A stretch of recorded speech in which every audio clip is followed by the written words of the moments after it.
बिस्मिल्लाहिर्रहमानिर्रहीम। अस्सलाम वालेकुम dear viewers, listeners, welcome to Bilal academy of science.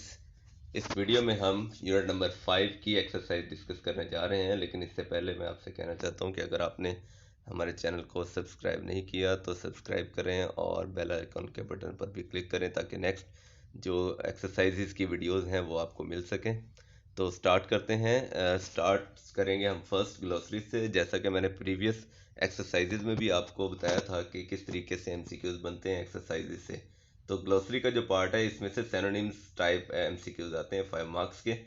तो ये बहुत ही आपके लिए इम्पोर्टेंट एक्सरसाइज है। स्टार्ट करते हैं ग्लोसरी से। फर्स्ट वर्ड है फ्लटरिंग। फ्लटरिंग मीन्स फड़फड़ा रहे। जिस तरीके से कोई चीज़ उड़ती है तो उसके परों की फड़फड़ की आवाज़ आती है, तो इसे हम कहते हैं fluttering. Moving in the air और फ्लाइंग। नेक्स्ट वर्ड है ग्ली। ग्ली मीन्स खुशी, जॉय, हैप्पीनेस। उर्दू इसके मीनिंग मैंने लिख दिए हैं, लेकिन उर्दू के जो मीनिंग है आप पेपर में नहीं आएंगे। जस्ट इसके जो फ्रंट पे आपके इंग्लिश में सिनोनिम्स हैं, यही आपके इंग्लिश के सिनोनिम्स आएंगे पेपर में। नेक्स्ट थर्ड वर्ड है होस्ट। होस्ट कहते हैं झुरमट, बहुत ज़्यादा किसी चीज़ का होना। इन लार्ज नंबर, इसका सिनोनिम होगा इन लार्ज नंबर। नेक्स्ट है जोकन। जोकन कहते हैं खुशगवार, तो ये आ जाएगा, इसका आंसर होगा हैप्पी। इसके बाद है ट्विंकल, तिमतिमाना। तिमतिमाना से मुराद अक्सर हम स्टार्स को देखते हैं तो वो हमें कभी बुझते और रोशन होते नजर आते हैं, तो इसे कहते हैं तिमतिमाना। शाइन, चमकना, with a light that keeps changing from bright to faint and from faint to bright. Faint कहते हैं मध्यम को और ब्राइट कहते हैं चमकदार। तो हमें ऐसे लगता है कि जैसे सितारे जो हैं वो कभी फेंट हो रहे हैं, मतलब मध्यम से हो रहे हैं, कभी उनकी लाइट तेज हो जाती है, तो इसे कहते हैं तिमतिमाना। पेंसिव। पेंसिव कहते हैं ख्यालात से भरपूर, थॉटफुल। नेक्स्ट लास्ट वर्ड है सॉलिट्यूड। सॉलिट्यूड कहते हैं तन्हाई, लॉनलीनेस। और ये वर्ड मैंने आपको एक्सप्लेन किया था यूनिट नंबर 1 में कि तन्हाई जो होती है उससे भी जो लॉनलीनेस है उससे भी तन्हाई पढ़ते हैं। उसका उर्दू मीनिंग जो है तन्हाई है, और सॉलिट्यूड भी। लेकिन जो लॉनलीनेस है वो ऐसी तन्हाई जो किसी गम की वजह से इख्तियार की जाए, और सॉलिट्यूड ऐसी तन्हाई जो हम खुशी से करते हैं। लेकिन दोनों का मतलब तो तन्हाई है, इसलिए सिनोनिम्स इसका लोनलीनेस ही बनेगा। नेक्स्ट हमारे पास ये ग्लोसरी थी, और ग्लोसरी के बाद हमारे पास हैं फिगर्स ऑफ स्पीच। देखिए, एक होते हैं हमारे पास parts of speech. Parts of speech में क्या है, हमारे पास होता है noun, verb, adverb, conjunction, interjection, pronouns, ये आर्टिकल्स, एडजेक्टिव्स, ये हमारे पास होते हैं पार्ट्स ऑफ स्पीच। लेकिन यहाँ हमारे पास क्या है, फिगर्स ऑफ स्पीच। क्योंकि आपका चैप्टर नंबर 5 जो है वो एक पोएम है, तो पोएम में यूज होने वाले जो टर्म्स होती हैं उनको हम कहते हैं फिगर्स ऑफ स्पीच। ये ध्यान में रखिएगा, काइंड्स ऑफ स्पीच आपके रिटन वर्क से रिलेटेड होती हैं, और जो फिगर्स ऑफ स्पीच हैं वो आपकी पोइट्री के अंदर यूज होने वाली टर्म्स होती हैं। तो ये इन टर्म्स को हम डिस्कस करते हैं। फर्स्ट वर्ड है सिमिली। इसको आपने गौर से देखना है, ये सिमिली है। अक्सर क्या मोस्टली स्टूडेंट इसको स्माइल पढ़ते हैं, तो ये स्माइल नहीं है, ये सिमिली है, जिसे उर्दू में आप तशबीह कहते हैं। उर्दू में इसके लिए वर्ड जो है तशबीह इस्तेमाल होता है। अब सिमिली क्या है, तशबीह क्या है, हम दो मुख्तलिफ चीज़ों को एक जैसा करार देते हैं।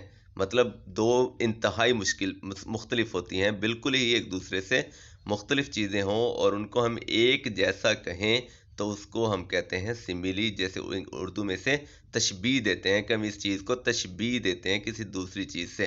तो अब इसकी डेफिनेशन देखें। A simile is a figure of speech in which like और एज इज यूज्ड। और इसकी सबसे बड़ी जो इसका क्ल्यू होता है, पहचान होती है सिमिली की, इसमें लाइक और एज का वर्ड होता है। To make a comparison between two ideas that are basically dissimilar. तो मतलब दो ऐसे आइडियाज होते हैं जो बुनियादी तौर पर एक दूसरे से मुख्तलिफ होते हैं। तो यही मैं आपको डिस्क्राइब कर रहा था कि दो बिल्कुल मुख्तलिफ चीज़ों को हम एक जैसा करार देते हैं, एक जैसा कहते हैं, यूजिंग द वर्ड लाइक और एज। इसमें हम लाइक और एज का वर्ड यूज करते हैं। अब इसकी एग्जांपल देखिए। एग्जांपल्स हैं, हर आइज ट्विंकल्ड लाइक स्टार्स, कि उसकी आंखें सितारों की तरह तिमतिमाई, या मतलब चमकी। अब देखें, हम यहाँ पर एक इंसान की आंखों को सितारों जैसा कह रहे हैं, तो ये दो मुख्तलिफ चीज़ें हैं। देखें, इमेजिन करें, क्या स्टार्स और आइज एक दूसरे की जैसी हो सकती हैं? नहीं, दो सिमिलर चीज़ें, लेकिन हम लाइक का वर्ड यूज़ करके इनको सिमिलर कर रहे हैं, इंटेंसिटी शो कर रहे हैं। जैसे आंखें होती हैं किसी की, तो वो तिमतिमाना से मुराद खुशी की वजह से उसमें चमक आ जाती है। या अक्सर ब्लिंक करना शुरू कर देती हैं। तो वो यही होता है, जैसे फेंट टू ब्राइट, मतलब आँख खुली तो ब्राइट हो गया, आँख बंद हुई तो फेंट। तो इसी तरीके से हम पोइट्री की जो इम्पोर्टेंस है उसको इन्हांस करने के लिए और जो रीडर होता है उसके इंटरेस्ट को बढ़ाने के लिए कुछ फिगर्स ऑफ स्पीच यूज़ करते हैं पोइट्स। तो इनको कह उनका जो फर्स्ट था वो सिमिली, जिसमें हम क्या करते हैं, दो मुख्तलिफ चीज़ों को एक जैसा कहते हैं और साथ साथ इस जो हमारे पास एग्जांपल होती है इसमें या तो लाइक का वर्ड यूज़ होगा या फिर एज का वर्ड यूज़ होगा। सेकंड एग्जांपल देखें इसकी, she was as busy as a bee. तो इट मीन्स कि वो शहद की मक्खी की तरह मसरूफ़ थी। अब हमने एक इंसान को शहद की मक्खी जैसा करार दिया है। तो आप देखें इंसान कहाँ और शहद की मक्खी कहाँ। जिस तरीके से शहद की मक्खी हर वक्त शहद इकट्ठा करने में लगी रहती है, तो इसी तरह जो राइटर है वो कह रहा है कि कोई एक लड़की है या कोई वुमेन है जो हमेशा काम में ही लगी रहती है। जैसे कोई शख्स जो है वो हर वक्त काम ही करता रहता हो, तो हम उसके लिए कि यूज़ कर सकते हैं he is as busy as a bee, या अगर फीमेल है तो she is as busy as a bee. Next है हमारे पास मेटाफर, जिसे आप इस्तारा पढ़ते हैं उर्दू में। ये भी हमारे पास दो मुख्तलिफ चीज़ों को एक जैसा कहने के लिए इस्तेमाल होता है, लेकिन इसमें और सिमिली में सिर्फ एक ही फ़र्क है। सिमिली में हमारे पास लाइक और एज का वर्ड होता है, लेकिन मेटाफर में लाइक और एज का वर्ड नहीं होता, लेकिन कॉन्सेप्ट सेम है। सिमिली और मेटाफर का कॉन्सेप्ट बिल्कुल सेम है, जस्ट इसके अंदर हमारे पास लाइक और एज का वर्ड नहीं होता मेटाफर में, सिमिली में लाइक और एज का वर्ड होता है। अब देखें इसमें भी हम लिखेंगे, देखेंगे इसकी definition. If we write a comparison between two things and omit the word, omit का मतलब क्या होता है, निकाल देना, खारिज कर देना, like, then we are using a metaphor. Examples क्या है इसकी, he proved a lion in the fight, कि वो लड़ाई में शेर साबित हुआ। अब एक इंसान को हम क्या कह रहे हैं, शेर। तो एक इंसान और जानवर ये बहुत मुख्तलिफ चीज़ें हैं, लेकिन इस सेंटेंस में देखें हमने ना तो लाइक का वर्ड यूज़ किया ना एज का वर्ड। तो ये हमारे पास हो गई मेटाफर की एग्जांपल। नेक्स्ट है his heart is red red rose, मतलब उसका जो दिल है वो सुर्ख गुलाब की तरह सुर्ख है। रेड रोज़ का मतलब क्या होता है, सुर्ख गुलाब। एक और इसके साथ रेड का मतलब यहाँ पर उसका हार्ट का रेड होना। तो इसमें देखें हिज हार्ट इज़ रेड, अब इंसान का दिल जो है वो गुलाब के फूल जैसा कहा गया है उसे। तो इंसान का जो दिल है वो और जो हमारे पास गुलाब का फूल है मुख्तलिफ चीज़ें, और इन दोनों एग्जांपल में आप देख सकते हैं कि हमने लाइक और एज का वर्ड यूज़ नहीं किया। इसके बाद है पर्सोनिफिकेशन। पर्सोनिफिकेशन क्या है कि humanly qualities in human things को ट्रांसफ़र कर देना, मतलब वो काम जो इंसान करते हैं हम वही काम किसी गैर इंसानी चीज़ से करवाना शुरू कर दें। मतलब एक राइटिंग में करवाना तो नहीं है, राइटिंग में हम इसको इस तरीके से ले जाएं, मतलब कि जो काम इंसानों के करने वाले, जैसे डैफोडिल्स में आपने पढ़ा है, the daffodils were dancing and fluttering in the breeze. अब देखें मुझे बताएं कि फूल क्या आपके पास डांस कर सकते हैं? कभी भी नहीं कर सकते। जस्ट हमने उसकी इम्पोर्टेंस और इंटेंसिटी को शो करने के लिए पोइम की हमने ये वर्ड यूज़ किए। इसी तरीके से फ्लटरिंग, फड़फड़ाना, फड़फड़ाते तो परिंदे, फूल तो कभी नहीं फड़फड़ा सकते अपने आप, वो तो हवा की वजह से फड़फड़ाते हैं। तो इस वजह से यहाँ पर हमने जो वर्ड यूज़ किए, ये जो एग्जांपल्स यूज़ किए हैं, ये पर्सोनिफिकेशन की एग्जांपल्स हैं। इसकी डेफिनेशन देखते हैं। In a figurative language technique where an object और idea is given human characteristics और क्वालिटीज़, किसी भी चीज़ को हम इंसानी क्वालिटीज़, उनकी करेक्टरिस्टिक्स, उसकी खूबियाँ उसके अंदर ट्रांसफ़र कर दें तो वो कहलाएगा पर्सोनिफिकेशन। अब देखें इसकी example. The candle flame, candle flame कहते हैं जो मोमबत्ती के ऊपर शोला होता है, चिराग के ऊपर जो शोला होता है। डांस्ड इन द डार्क, उसने अंधेरे में डांस किया। अब वो जो चिराग होता है उसके ऊपर जो फ्लेम होता है वो डांस तो नहीं करता, वो तो हवा की वजह से हिल रहा होता है। तो ये इंटेंसिटी शो करता है पोएट के माइंड की, तो इसलिए उसने यहाँ पर ये यूज़ किया। तो देखें डांस करना ह्यूमन क्वालिटी है, तो हमने डांस किससे करवा दिया, एक कैंडल फ्लेम से डांस करवा दिया। तो एक ह्यूमनली क्वालिटी ट्रांसफ़र हो गई इन ह्यूमन थिंग्स को, मतलब वो लाइफलेस है, लाइफलेस ऑब्जेक्ट है, तो इसलिए वो हम उसमें ट्रांसफ़र कर दी। इसके बाद है next, the sunflowers nodded in the wind. Nodded का मतलब हाँ में सर हिलाना या ना में सर हिलाना। तो हाँ में सर हिलाना या ना में सर हिलाना तो इंसान ही हिला सकते हैं। तो द सनफ्लावर, सूरजमुखी के मुखी के फूल जो हैं वो कैसे हिलाएंगे, वो तो हवा की वजह से इधर उधर हो रहे होते हैं। तो ये ह्यूमन क्वालिटी हमने इन ह्यूमन थिंग को ट्रांसफ़र कर दी। इसके बाद है इमेजरी। इमेजरी हमारे पास जो है मेन इसकी करेक्ट टर्म होती है जो हर एक पोएम में यूज़ होती है। इमेजरी क्या है? Is the construction of details use to create mental image. मतलब कोई भी लाइन पढ़ने से आपके माइंड के अंदर कोई तस्वीरी खाका बनना शुरू हो जाता है। अक्सर ऐसा होता है कि हम कभी बुक में कोई स्टोरी पढ़ रहे हों, जैसे इंटरेस्टिंग सस्पेंस नॉवेल्स होते हैं या शॉर्ट स्टोरीज होती हैं बच्चों के लिए। तो जब हम पढ़ रहे होते हैं तो हमें ऐसा महसूस होता है, फीलिंग्स ऐसी आती हैं जैसे हमारी आंखों के सामने वो सब कुछ हो रहा है और हम पढ़ बुक पे रहे होते हैं और हमारी नज़र भी चल रही होती है, लेकिन हमारा जो माइंड होता है वो हमारा माइंड उसी चीज़ की तरफ होता है। अगर कहीं लड़ाई के बारे में हम पढ़ रहे हैं तो हमारे जहन में यही आ रहा होता है कि अब ये इसने तलवार मारी, अब इसने तलवार मारी, इसका सर उतार दिया, इस तरीके से इसको तलवार मार दी। तो ये चीज़ें हमारे माइंड के अंदर एक इमेज क्रिएट होना शुरू हो जाती है और हम पढ़ भी रहे होते हैं और ये तस्वीरी खाका हमारे जहन में बन रहा होता है। इसे कहते हैं to create mental image in the mind of the reader. पढ़ने वाले के दिमाग में थ्रू द विजुअल सेंस, देखने से, मतलब वो देखने से भी हो सकता है, as well as the sense of touch, smell, taste and sound. तो ये हमारे जो 5 सेंसेस हैं, इससे हवाले से हमारी इमेजरी होती है। तो examples of imagery, visual. Visual कहते हैं देखने से related. Huge trees in the thick and dark forest. अगर हमारे जहन में किसी जंगल की बात हो रही हो तो हमें जंगल के अचानक हमारे जहन में यही जहन बनेगा कि वहाँ बहुत सारे दरख्त हैं, बहुत ज़्यादा बड़े बड़े दरख्त हैं। तो ह्यूज ट्रीज, बड़े दरख्त in the thick and dark forest. Next है auditory, the rustling of leaves. Rustling कहते हैं उसकी सरसराहट, जैसे पत्ते खिज़ां के मौसम में पत्ते एक दूसरे के साथ टकराते हैं तो रसलिंग भी पैदा होती है। या आम रूटीन में भी जो आम पत्ते होते हैं, जैसे बाहर का मौसम आता है तो हवाएं ज़्यादा चलती हैं, तो अगर आप कभी किसी बड़े दरख्त के नीचे बैठे हों तो उसके सरसर की आवाज़, पत्ते जब एक दूसरे से टकराते हैं, क्योंकि हम लोग जब बैठते रहे हैं अपने कॉलेज में, अपने मिलत कॉलेज में, तो वहाँ बहुत बड़े बड़े दरख्त थे और बहुत ही एक ऐसा इन्वायरमेंट होता है कि इंसान का दिल खुश हो जाता है। तो आप लोगों को भी चाहिए कि ऐसी प्लेसेस पर जाया करें। तो ऑडिटरी इमेजरी में हम देख रहे थे रसलिंग ऑफ लीव्स, के पत्तों की सरसराहट। अब जब अक्सर स्टोरी पढ़ते हुए हम पत्तों की सरसराहट की बात करते हैं या किसी सरगोशी की बात करते हैं तो हमें ऐसा महसूस हो रहा है कि जैसे हमारे कान तक वो सरगोशी की आवाज़ आ रही है। तो इसे कहते हैं ऑडिटरी इमेजरी। इसके बाद है स्मेल। इसके बाद है सेंट ऑफ एप्पल्स, मतलब आपके सेबों की खुशबू, मतलब जो भी सेब है उसकी खुशबू जो है उसे सेंट ऑफ एप्पल्स कहेंगे। इसके बाद टेस्ट है, टेक्टाइल भी कहते हैं इसे।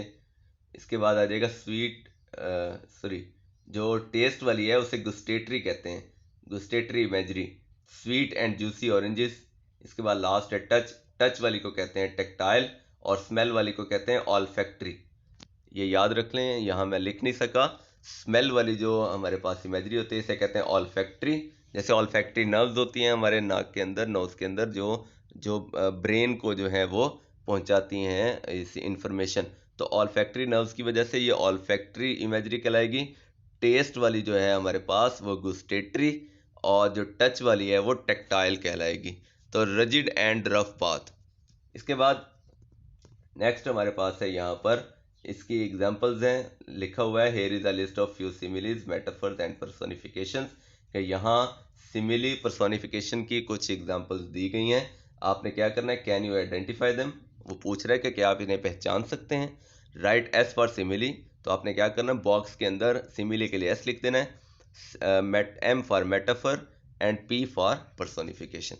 अब फर्स्ट देखते हैं, टाइम इज मनी। कहता है कि वक्त पैसा है।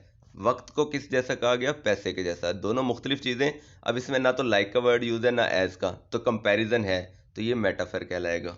नेक्स्ट देखें, as busy as a bee, तो हम पहले पढ़ चुके हैं कि ये सिमिली है।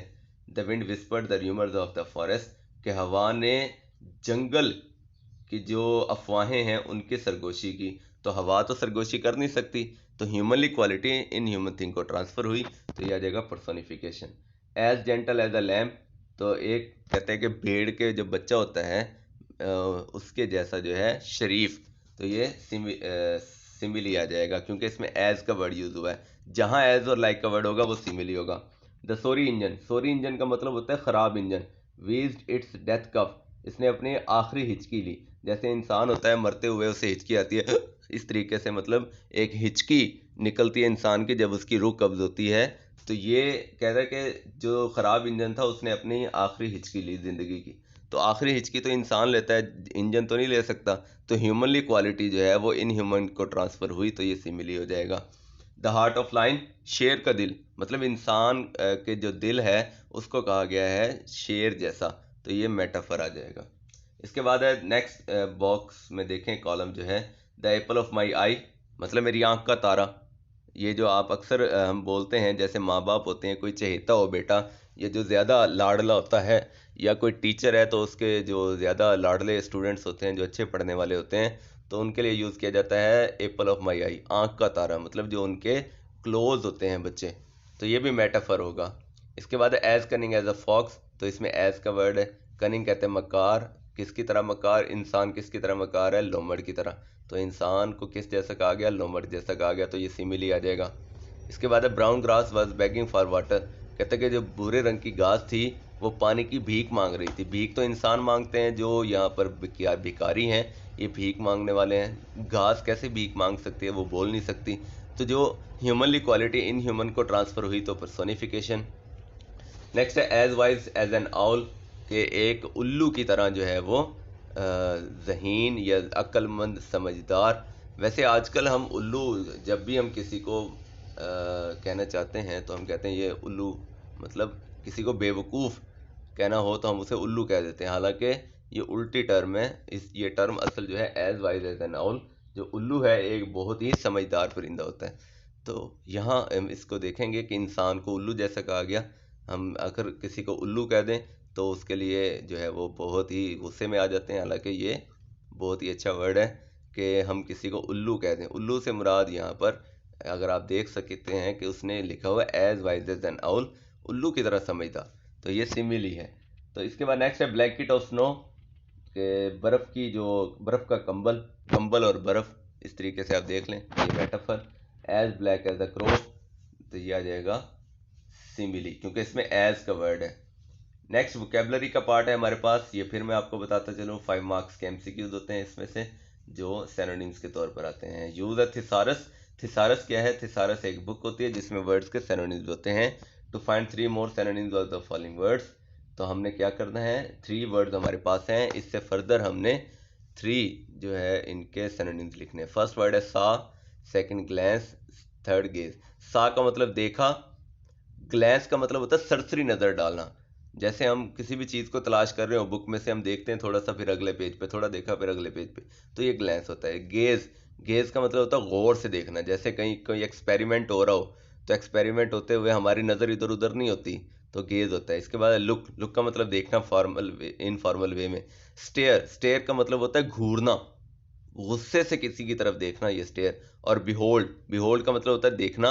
जब कोई जादूगर कोई एक्ट कर रहा होता है तो तब वो कहता है लो एंड बिहोल्ड, लो और देखो, तो ये बिहोल्ड का मतलब भी देखना होता है। इसके बाद नेक्स्ट है शाइन, चमकना, ट्विंकल तिमतिमाना, स्पार्कल भी चमकना, फ्लैश। अब आप देख सकते हैं ये सारे वर्ड इससे मिलते जुलते हैं। ग्लिटर, जैसे ग्लिटर शीट्स होती हैं, चमकीली शीट्स होती हैं। विंक का मतलब ये होता है तिमतिमाना। तो ये इसके 3 नेक्स्ट हमने लिख दिए हैं। इसके बाद है नेक्स्ट कॉनोटेशन। कॉनोटेशन क्या है, फीलिंग्स, आपकी जो फीलिंग्स हैं वो किसी भी वर्ड के साथ एसोसिएट होना। मतलब आप कोई वर्ड बोलते हैं, एक वर्ड है, जब आप बोलते हैं तो उसका नेगेटिव सेंस में लिया जाता है। उसी से मिलता जुलता एक वर्ड आप बोलते हैं, वो पॉजिटिव सेंस में लिया जाता है। तो जो पॉजिटिव और नेगेटिव फीलिंग्स हैं किसी भी वर्ड के साथ अटैच, उसे कहते हैं कॉनोटेशन। ठीक है, जिस तरीके से एक हमारे पास वर्ड होता है फेमस, फेमस का मतलब है मशहूर। और इसी तरीके से एक और वर्ड है नोटोरियस, नोटोरियस का मतलब भी मशहूर है। लेकिन फेमस का मतलब क्या है, अच्छे कामों के लिए मशहूर जो शख्स होता है उसे कहते हैं फेमस, और जो बुरे कामों के लिए मशहूर होता है उसे कहते हैं नोटोरियस। मतलब तो दोनों का मशहूर है, लेकिन फीलिंग्स हमारी चेंज हो गई। जब हम किसी अच्छे बंदे की बात करेंगे तो हम कहेंगे ये ही इज़ अ फेमस पर्सन, ठीक है, ही इज़ अ फेमस राइटर। लेकिन जब हमारे पास कोई बैड करेक्टर आदमी आएगा हम कहेंगे he is a notorious gambler, मतलब जवारी। जवारी के लिए नहीं हम कहेंगे he is a famous gambler, नहीं, he is a notorious gambler. तो ये फीलिंग्स हैं हमारी कि पॉजिटिव और नेगेटिव फीलिंग्स किसी भी वर्ड्स के साथ अटैच होना। अब इसकी डेफिनेशन देखते हैं। कॉनोटेशन मीन्स द एटीट्यूड और and feeling associated with the word as oppose to its literal meaning. Example देखें, जैसे हमने पीछे अभी एक ग्लोसरी में पढ़ा था इसके बारे में, solitude and lonely. Solitude a positive connotation, देखें जब हम खुशी से तन्हाई इख्तियार करते हैं ये पॉजिटिव होता है, और लोनली जब गम के साथ हम तन्हाई इख्तियार करते हैं नेगेटिव कॉनोटेशन। तो specifies positive and negative connotation of each of the following. अब देखें यहाँ गेज, गेज का मतलब देखना, गौर से देखना, तो ये पॉजिटिव, क्योंकि एक्सपेरिमेंट करते हुए हम गौर से देख रहे होते हैं तो वो पॉजिटिव होता है। स्टेयर, घूरना, मतलब आपकी किसी से लड़ाई हो गई है तो वो गली से गुजर रहा है तो आप तब तक उसे देखते रहते हैं जब तक वो गली क्रॉस नहीं कर जाता, तो ये हमारी आदत में शामिल है। तो हमें चाहिए कि हम ऐसी आदत से बचें, लड़ाई झगड़े से हमने बचना है। तो स्टेयर जो है ये नेगेटिव कॉनोटेशन है, तो ये नेगेटिव आ गया। शाइन, चमकना, और ग्लेयर का मतलब भी चमकना, लेकिन शाइन ऐसा चमकना होता है जो आपकी आंखें जिसको बर्दाश्त कर सकें, ऐसी चमक। और ग्लेयर का मतलब ऐसी चमक होती है जो आपकी आंखों को खैरा कर दे, चुंधिया दे, आपकी आंखें बार बार ब्लिंक करें। जैसे अक्सर ऐसा होता है ना कि जो लाइट होती है, मूवी लाइट होती है, वो जब चलती है तो फ़ौरन हमारी आंखें जो हैं वो ब्लिंक होना शुरू हो जाती हैं, क्योंकि हमारी आंखें ज़्यादा देर उस चीज़ को नहीं देख पाती। इसी तरह सूरज की रोशनी है तो इसको ज़्यादा देर नहीं हम देख सकते, तो ये नेगेटिव। जब देख ही नहीं सकते ज़्यादा देर तो वो हमारी आंखें बार बार ब्लिंक होंगी, हम डिसकम्फर्टेबल फील करेंगे, तो फिर वो नेगेटिव, और शाइन आ जाएगा पॉजिटिव। इसके बाद है होर्ड और कलेक्ट। दोनों का मतलब ज़ख़ीरा करना होता है। होर्ड का मतलब भी ज़ख़ीरा और कलेक्ट का मतलब भी ज़ख़ीरा करना, इकट्ठा करना। कलेक्ट का मतलब है किसी चीज़ों को इकट्ठा करना, और होर्ड का मतलब क्या है कि हम, जैसे आजकल हम देखते हैं रमज़ान का महीना चल रहा है कि लोग स्टोर कर लेते हैं चीज़ें कि कीमत बढ़ाकर बेचेंगे, ज़ख़ीरा अंदोज़ी जिसे हम कहते हैं।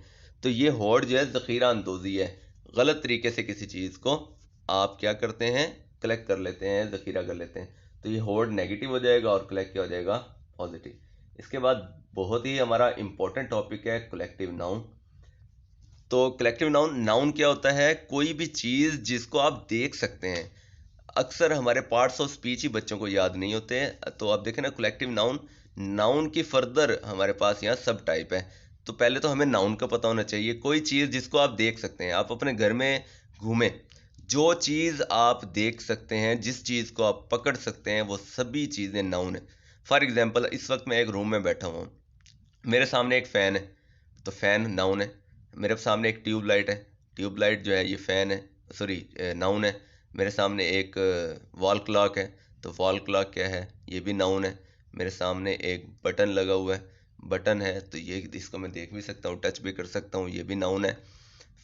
सीलिंग, सीलिंग है, यहाँ पर छत है तो उसको भी हम टच कर सकते हैं, देख सकते हैं। वॉल्स हैं इस रूम की, कुछ बुक्स पड़ी हैं, कुछ कॉपीज़ पड़ी हैं, कैलकुलेटर पड़ा है, कुछ मेरे पास यहाँ स्केल पड़ा है, पेन पड़े हैं, कुछ बॉटल्स पड़ी हैं, और कुछ यहाँ सोफ़ा पड़ा है, एक चेयर पड़ी है, टेबल है, और रजिस्टर हैं, चेयर्स हैं, और कुछ क्लॉथ्स हैं, कुछ मेरे पास शो पीस पड़े हैं, और एक सिलाई मशीन है, जीएफसी का फ़ैन है, कैलकुलेटर है, और भी बहुत सारी चीज़ें हैं।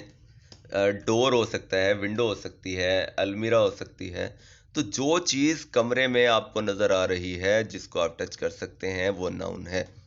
अब यहाँ बात हो रही है कलेक्टिव नाउन की। कलेक्टिव निकला है कलेक्ट से। कलेक्ट का मतलब क्या होता है, इकट्ठा कर देना। मतलब बहुत सारे नाउन को हम इकट्ठा कर दें। फॉर एग्जांपल मैं आपको एग्जांपल देता हूँ आर्मी की। आर्मी, फॉर एग्जांपल पाकिस्तान की आर्मी की बात करें तो 7-8 लाख आर्मी, इतनी तकरीबन 10 लाख के करीब आर्मी है। तो 10 लाख लोग इकट्ठे होते हैं तो फिर हम उसके लिए एक वर्ड यूज़ करते हैं आर्मी। मतलब हमने 10 लाख लोगों को इकट्ठा किया, उनको इकट्ठा करने के बाद उनके लिए एक वर्ड यूज़ किया है। एक आपने ध्यान में रखना है, कलेक्टिव नाउन जो है बहुत, अ ग्रुप ऑफ पीपल जो होता है उसके लिए, या चीज़ों का जो ग्रुप है उसके लिए सिर्फ सिंगल वर्ड यूज़ करते हैं, तो उसे कहते हैं कलेक्टिव नाउन। तो अब देखें इसके बाद इसकी एग्जांपल्स और इसकी डेफिनेशन देखते हैं। A singular noun such as committee और टीम। अब यहाँ कमेटी, कमेटी से मुराद वो कमेटी नहीं है जो हम 2 रुपए की या 5 रुपए की बच्चे अक्सर क्लास में डाल लेते हैं, ये वो कमेटी नहीं है। ये बड़े जो लोग हैं वो 500-1000 की डालते हैं, ये वो कमेटी नहीं। ये कमेटी वो कमेटी है जो मार्केट कमेटी होती है। मार्केट कमेटी में देखें पहले तो सदर होता है, फिर नायब सदर, फिर सीनियर नायब सदर, फिर चेयरमैन, फिर नायब चेयरमैन, फिर उसके बाद सेक्रेटरी, फिर कोई ब्रांच सेक्रेटरी है, कोई इंफॉर्मेशन सेक्रेटरी है, कोई मीडिया एडवाइज़र है। तो वो बहुत सारे लोग वहाँ 30 से 40 लोग, मतलब पूरी मार्केट की हर दुकानदार जो होता है वो कोई ना कोई पोस्ट लिए बैठा होता है। तो ये हमारे पास कमेटी होती है, मार्केट कमेटी, उसमें 30 से 40 लोग होते हैं, लेकिन उन 30-40 लोगों के लिए हम वर्ड एक ही यूज़ करते हैं, मार्केट कमेटी। ठीक है, तो कमेटी का वर्ड यूज़ होता है। इस तरह टीम को अगर देखें तो हमारे पास 11 खिलाड़ी होते हैं। अगर अकेला शाहिद अफरीदी जा रहा हो तो हम ये नहीं कहेंगे कि ये टीम जा रही है। अगर अकेला यहाँ से सरफराज जा रहा हो तो हम ये नहीं कहेंगे कि ये टीम जा रही है। अगर अकेले अकेले हैं तो हम कहेंगे ये शाहिद अफरीदी जा रहा है, ये सरफराज जा रहा है, ये Babar Azam number 1 ODI batsman हमारा माशाल्लाह बन गए हैं। बाबर आजम कम देखते हैं हम आजकल, मैच नहीं देखते बिल्कुल भी, हाइलाइट्स देख लेते हैं। तो डिस्कस कर रहे थे हम टीम के बारे में। तो टीम जो है इसमें भी 11 खिलाड़ी जब पिच पर खड़े होते हैं तो हम कहते हैं ये पाकिस्तानी टीम है। That refers to a group of people, animals और things is called collective noun. For example crowd. अच्छा, कहीं भी हादसा हो जाता है तो लोग हजूम इकट्ठा हो जाता है, उसमें बहुत सारे लोग होते हैं। अब वहाँ से एक आदमी निकल कर जाए तो हम ये नहीं कहेंगे कि एक हजूम निकल के चला गया, नहीं, हम उसके लिए अलग वर्ड यूज़ करेंगे कि आदमी निकल के चला गया। जब तक वहाँ 30-40 लोग हैं तो हम उसे क्राउड ही कहेंगे। तो क्राउड में 30-40 लोग, 10-15 लोग भी हो सकते हैं। A crowd in this poem refers to a collection of a large number of daffodils. जिस तरीके से उसने कहा कि पोएम के अंदर वर्ड यूज़ हुआ है क्राउड, तो क्राउड ऑफ गोल्डन डैफोडिल्स, मतलब बहुत सारे जो गोल्डन डैफोडिल्स हैं। इसके बाद है write the collective nouns of the following. A collection of ship, बैरी जहाज़ों का जो बेड़ा होता है इसे कहते हैं फ्लीट, बैरी बेड़ा। A collection of singers, band. A collection of cattle, herd. और a collection of soldiers, army. तो ये हमारे पास बहुत ही इंपॉर्टेंट एक्सरसाइज है बोर्ड के हवाले से। नेक्स्ट हमारे पास जो एक्सरसाइज है ये भी पार्ट्स ऑफ स्पीच में से है, कंजंक्शन। कंजंक्शन कहते हैं लिंकिंग वर्ड्स, जोड़ने वाले वर्ड। जैसे कहीं भी आपके पास रेलवे स्टेशन पर आप जाए ना तो वहाँ लिखा होता है जंक्शन। जंक्शन जहाँ भी रेलवे ट्रैक जहाँ भी लिखा होगा वहाँ से आपको डिफरेंट साइड पर जो है वो ट्रेन के जो ट्रैक्स हैं वो निकलते हुए न दिखाई देंगे। जहाँ बहुत सारे शहरों से आने वाली जो ट्रेन्स होती हैं वो सारी वहीं रुकती हैं। जैसे मुल्तान जंक्शन है तो अगर हम मुल्तान छावनी जाए ना जंक्शन, तो यहाँ खानेवाल जंक्शन लिखा होता है। डिफरेंट जो सिटीज़ हैं, कुछ सिटीज़ ऐसे होते हैं जहाँ पर सिर्फ एक ही ट्रेन का ट्रैक होता है, वहीं से निकलती है और आगे। लेकिन मुल्तान इस ऐसा शहर है या खानेवाल जहाँ बहुत सारे शहरों से डिफरेंट ट्रैक्स के ज़रिए चीज़ें ट्रेन आकर रुकती हैं। तो ये जंक्शन है, मतलब ये ज्वाइन करता है उन सबको। तो कंजंक्शन क्या है? ज्वाइनिंग वर्ड्स हैं, लिंकिंग वर्ड्स हैं। There are two kinds of conjunctions, coordinating conjunctions and subordinating conjunctions. तो फंक्शंस देखते हैं। This conjunction joint sentences of equal rank, मतलब दो इंडिपेंडेंट क्लॉजेस को मिलाने वाला जो कंजंक्शन है वो सब कोऑर्डिनेट कंजंक्शन होता है। इसके लिए हमारे पास एक फैन बॉयज़ का भी फार्मूला होता है जो ज़्यादातर यूज़ होते हैं, वो हम नेक्स्ट फर्दर डिस्कस करेंगे। यहाँ एग्जांपल्स दी हुई हैं, but, or, nor, either, also, however, only, so, hence. इसके बाद है सबऑर्डिनेटिंग कंजंक्शंस। अच्छा, इसमें जब हम पार्ट्स ऑफ स्पीच के भी अब हम स्टार्ट करेंगे, तो जब हम parts of speech further discuss करेंगे तो उसमें मैं आपको बताऊंगा कि फैन बॉयज़ का फंक्शन क्या होता है। सबऑर्डिनेट कंजंक्शंस क्या है? These conjunctions joins sentences one of which is dependent on the other, because, that, while, unless, as, when, since, if, the, ये सभी सबऑर्डिनेट कंजंक्शंस हैं। अब हमने इस एक्सरसाइज को फिल करना है। Fill in the blanks with appropriate conjunctions. He ran fast but he miss the train. देखें, हर वर्ड का फंक्शन डिफरेंट है, तो हम जब फर्दर वीडियोस बनाएंगे तो उसमें हम डिस्कस करेंगे हर वर्ड्स का different functions. Wait dash I return till I return. Next, a word, work hard lest you should fail. I did not come because you didn't invite me. You will get a prize if you deserve it.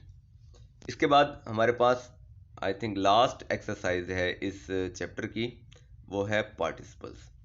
देखिए, participles क्या होती हैं? Verb की forms होती हैं हमारे पास, present participle और पास्ट पार्टिसिपल। जो वर्ब की थर्ड फॉर्म होती है उसे हम कहते हैं पास्ट पार्टिसिपल, और जो वर्ब की फोर्थ फॉर्म है आईएनजी वाली फॉर्म, उसे हम कहते हैं प्रेजेंट पार्टिसिपल। यहाँ आप देख सकते हैं पहली एग्जांपल में लिखा हुआ है all the present participles end in I N G. जितनी भी प्रेजेंट पार्टिसिपल्स की फॉर्म है वो आईएनजी पर एंड होती हैं। एंड पास्ट पार्टिसिपल अगर आप देखें तो the past participles of are regular verbs end in E D. तो जितनी भी ईडी पर एंड होती हैं और जो इरेगुलर वर्ब्स हैं उनकी डिफरेंट होती हैं। देखें, जिस वर्ड की सेकंड और थर्ड फॉर्म ईडी लगा देने से बन जाती है वो रेगुलर होता है, और जिनकी फॉर्म चेंज होती है सेकंड और थर्ड वो इरेगुलर होते हैं। जैसे प्ले की सेकंड फॉर्म प्लेड और थर्ड फॉर्म भी प्लेड, तो दोनों सेकंड और थर्ड फॉर्म ईडी लगाने देने से बन गई। लेकिन अगर हम गो की बात करें तो गो, वेंट, गॉन तीनों ही डिफरेंट है, तो ये इरेगुलर वर्ब्स हैं। तो पार्टिसिपल पहले पढ़ लेते हैं कि पार्टिसिपल क्या होता है। पार्टिसिपल का फंक्शन जो है वो एडजेक्टिव का होता है, मतलब मॉडिफायर के तौर पर ये इस्तेमाल होते हैं। तो a participle is a verb form used as an adjective. Mostly जो है ये एडजेक्टिव के तौर पर आते हैं, लेकिन जब हम बात करते हैं वर्ब की फॉर्म की, उनको नेम देने की, तो जो third form of the verb होती है उसका नाम ही पास्ट पार्टिसिपल है, और जो fourth form of the verb है उसका नाम प्रेजेंट पार्टिसिपल है। तो चाहे ये एडजेक्टिव के तौर पर आए या ना आए, अगर ये फॉर्म थर्ड होती है या फोर्थ होती है, जिसे हम आईएनजी वाली फॉर्म कहते हैं, तो ये इनके लिए जो टर्म यूज होगी वो प्रेजेंट पार्टिसिपल और पास्ट पार्टिसिपल ही होगी। तो ये इसकी एग्जांपल में देखें, द लाफिंग लेडी, मैंने कहा एडजेक्टिव के तौर पर यूज होता है। एडजेक्टिव क्या होता है? क्वालिटी, किसी भी चीज़ की क्वालिटी या उसके बारे में हम जो बताते हैं उसकी डिस्क्राइब करते हैं। तो एग्जांपल देखें, द लाफिंग लेडी, इसमें लाफिंग का मतलब मुस्कुरा नहीं रही, मुस्कुराती हुई। देखिए मुस्कुरा तो रही है, लेकिन उसका जो हम उर्दू में ट्रांसलेट करते हैं तो उसकी बनती है द लाफिंग लेडी, मुस्कुराती हुई औरत। हम किसके बारे में बात कर रहे हैं? औरत के बारे में। औरत की क्वालिटी क्या है? कि वो मुस्कुरा रही है। तो ये लाफिंग हमारे पास यहाँ पार्टिसिपल हो जाएगा। द फॉलिंग टेम्परेचर, गिरता हुआ दर्जा हरारत। द स्टिंगिंग रिमार्क, चुभने वाली बात, बात चुभ नहीं रही, चुभने वाली बात जो होती है ये स्टिंगिंग रिमार्क। इसके बाद पास्ट पार्टिसिपल है द टायर्ड डांसर, डांसर जो है थक नहीं रहा, डांसर थका हुआ है, ठीक है। तो ये इस तरीके से। द इंजर्ड प्लेयर, खिलाड़ी जख्मी हो नहीं रहा, खिलाड़ी जख्मी है, उसकी क्वालिटी आ गई। इसके बाद द क्रैक्ड वेज, टूटी हुई सुराही। इसके बाद इसमें हमने अंडरलाइन करना है थर्ड फॉर्म और फोर्थ फॉर्म को। तो ही वॉज सो शॉक्ड, हमने यहाँ अंडरलाइन कर दिया आपके लिए। शॉक जो है वो वर्ब की थर्ड फॉर्म है, इसलिए ये पास्ट पार्टिसिपल होगा, ये मैंने लिखा नहीं है ताकि आप खुद इसको थोड़ा बहुत फिल करेंगे। इसके बाद लिखेंगे, देखेंगे द गैलोपिंग हॉर्स, गैलोपिंग कहते हैं फरार, ठीक है। गैलोपिंग हॉर्स अक्सर होता है कि घोड़े अपनी भाग तुड़वा कर भाग जाते हैं, तो ये आ जाएगा द गैलोपिंग हॉर्स। तो ये आ जाएगा हमारे पास present participle. I don't want that burn toast, burnt जो है हमारे पास थर्ड फॉर्म है, तो ये हमारे पास आ जाएगा पास्ट पार्टिसिपल। इसके बाद डोंट बी फ्राइटेंड, ये फ्राइटेंड थर्ड फॉर्म है, past participle. The lorry was carrying, carrying fourth form है, तो प्रेजेंट पार्टिसिपल। स्टोलन गुड्स, चोरी की हुई चीज़ें, तो ये आ जाएगा हमारे पास past participle. Everybody was excited, excited हमारे पास आ जाएगा past participle. If the children are bored, तो बोर्ड भी क्या हो जाएगा हमारे पास? पास्ट पार्टिसिपल हो जाएगा।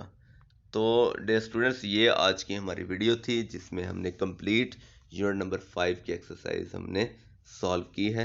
होप कि आपको अच्छी लगेगी, और एंड पे फिर मैं आपसे रिक्वेस्ट करूँगा कि हमारे चैनल को सब्सक्राइब करें, ताकि हम कुछ ही दिनों में further parts of speech, active passive, direct indirect start करने जा रहे हैं।